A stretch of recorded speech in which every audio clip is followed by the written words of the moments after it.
Hey guys, it's me, Waysun Johnny Tsai from the Coomer Survival School here with Robert Young Pelton of DPX gear. You know him from all his DPX gear. It's badass. I'm gonna let him tell you all about it. What's up, man? Hey. How are you? I'm doing good. I haven't seen you in a while. Yeah, I know. It's been a while. It's good to see you. Well, this year we kind of are working on the center of our line. So what we've done is taken some of our profiles from the folders, like our heat folder. Okay. And we've created fixed blades. And the good thing is that these are all made in the USA. So we take the thick blade, take the nice belly, and then put a nice thick scale on it. And we make them in Michigan with the Kamenga brothers, you know, White River knives.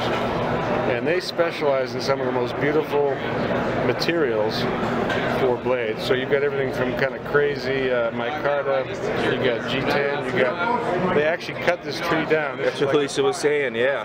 Tiger maple, so it's gorgeous. Yeah, they have a beautiful selection of woods up in Michigan. And then we also do skeletonized versions, and we call this the hiker. Hiker. Okay. Yeah, same blade profile, is designed just to snap on. You can make a neck knife, put it on your pack, whatever. Yep. And then this is our Hess 2 profile. And once again, these are S30V steels, all the US stuff. Same beautiful attention to picking the right grain and matching them. And who are making these, the Hess 2s again? Once again, this is White River, this is Kamenga Brothers, Kamenga family. They're a real joy to work with. And then this is the big thing this year. This is technically it's called the Hef 12. The Hef 12. Even though it's 13 inches, so we don't like to brag. So, and it's affectionately known as the chop. The chop, okay. This knife, when people say, who's this knife for, I always say me. Okay. So I've always wanted a proper camp knife that wasn't made out of an old car spring and that had a precise blade made out of very high-end steel. This is Sleipner steel, which is a steel used in meat processing. Okay. And flesh. But more importantly, I didn't want to carry two tools. So you see this thicker ridge here, right, and this profile at the end. Essentially, I've built a small axe or hatchet into the blade. And if you notice this sort of odd divot here, that's so that you can ergonomically use it to split wood. Also, because it has a very precise razor-sharp edge, you can do things like, you know, shave edges and delimb much faster than you can with a duller knife. So it's actually very thin here and it's very thick here. So this is what I've been waiting for a few years, having gone through a few machetes and you know, I've been wondering, for a guy that spends as much time in the jungles as you, why you haven't had a large chopper? My philosophy has always been to look at what the natives are doing, right? They've been doing this for many years. And traditionally, most jungles, whether you're in Borneo or Congo, is essentially Toyota car springs. Okay. That are then flattened, sharpened. And the problem with using a spring steel machete is, if you've got a wrist full of titanium pins like I do, that machete, that also is bouncing back right along your bum. So he owns one. I've never actually had my hands on it. You're very fatigued from using a springy type steel. I didn't know. Right. Okay. That's great. A lot of times you need a tool. You need to actually sharpen things and get it to be. You know, if you're working with bamboo and things like that, you need something to stay sharp and to cut right the first time. More accidents are caused by a dull machete bouncing off of something and hitting your leg. Or your arm. So, you know, I've been doing expeditions since the late 80s. If you do, the higher the temperature, this is just the culmination of what I wanted. So I designed it, and I'm sure a lot of people will agree with me when they get out in the bush and use it. Yeah, that's an amazing knife. I could see it right now. So, and these were... This is the hit. This is another one of my obsessions, which is when you can't carry a knife or when you think a knife is too aggressive a profile. Right. Or when you don't want to carry a knife that has a sheath and a scale, I designed a what I call the hit system. It's a handle inversion tool.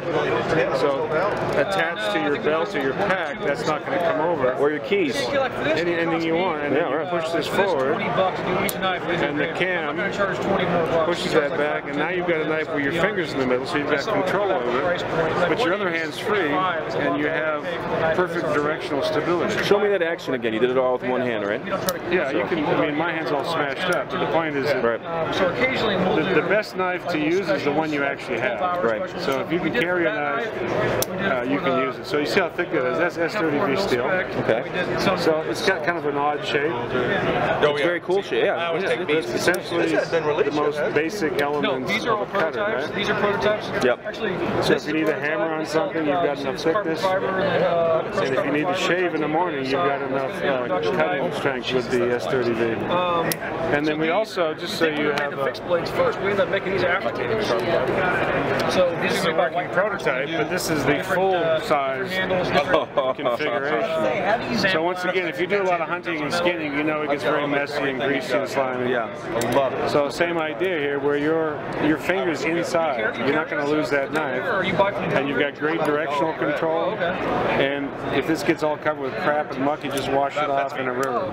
That's cool. When it's on your pack, using the carabiner, it's not going anywhere. So on the heat size down here, we made 15 of those from Lake Show last year. So this is our small folder. I saw one, I think, with a darker. And we get kind of crazy on materials and finishes on this thing. So this is a crushed carbon fiber. We only made 15 of them. With an LMAX that's PVD coated and then tumbled briefly to give it kind of a nice patina. But you can see this is like, we call this your Sunday go to church knife. They sell them online. Because it's a very formal, beautiful looking knife. It is beautiful. And then we also do it in Man, I've already bought all your patches online. You don't have to have one my buddies can have, do you? So this is a beautiful sculptured titanium scale that we take the edge down. We make full advantage of the titanium strength. Right.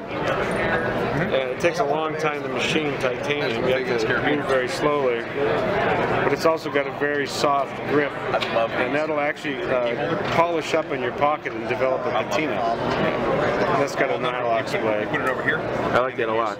Yeah. And our standby is really the Hess. One of our problems is that we sell out a lot of knives, so it's hard to get these in stock. So this was the T3 that people probably remember from the Blade Show. The triple black. Which one? I don't know what it was. Knife of the year, imported knife of the year, whatever. But we sell these as a steady, cash earner because more and more people find out about them by word of mouth. Right.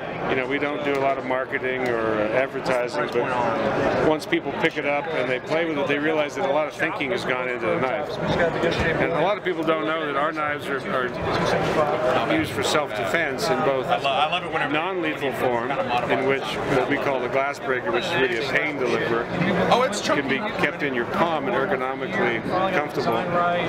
Our knives also deploy backwards. A lot of people say automatics are fast. Actually, our knives are faster, and they're behind you instead of in front of you. And then it also comes with wire strippers and a hex drive. So this is just a lot of thinking that goes into the knife that wins people over once they compare it to whatever they're carrying. It's a good sturdy knife. I love that design. Yep. As soon as I find mine, I'll start carrying it again. Well, man, hey, you know what? It's great seeing you as always. And are you going to be at the Harris publication thing tonight, or? Is there a part of it until drinking? Yep. Maybe I'll go. All right. Well, have a drink with me, man. As always, man, it's Robert Young Pelton, DPX Gear. What's your website, brother? Yeah, I like it. DPXgear.com. All right, man. Check out my new documentary on saving South Sudan on YouTube. I am. Smoke the joke.